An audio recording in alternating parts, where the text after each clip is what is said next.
The women had planned a peaceful demonstration.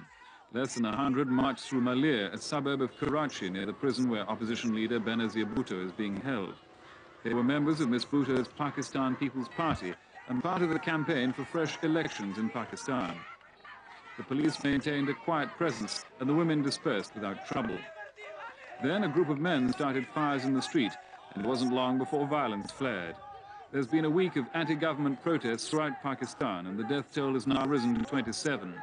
Clashes similar to these occurred today in the Sindh province, and in Islamabad, one man was killed in a gun battle between police and demonstrators.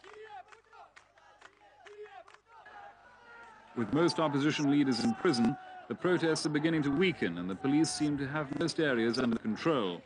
But the violence has injured hundreds, and the grievances of the people against President Zia's regime are no nearer resolution. The president has been away throughout the troubles and will have a battered population to deal with when he returns. Security forces remained on alert across Pakistan, despite reports that the country was quiet with no renewed protests. Police patrols travelled around in large groups in areas that had seen some of the worst violence over the past week. The official death toll after more than a week of protests is 29, though the opposition claims it's more. The protests began after Zia imposed a ban on political meetings and arrested hundreds of opposition leaders.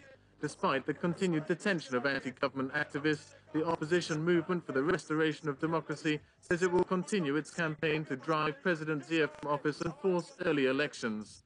But a major focal point for the countrywide unrest has been Benazir Bhutto, arrested earlier in the week and still in jail. She is the daughter of former Prime Minister Ali Bhutto, hanged when Zia seized power 9 years ago. The Bhutto family name still commands tremendous support in Pakistan, but it seems not enough to oust Zia in this particular round of protests. President Zia has said that early elections are out of the question.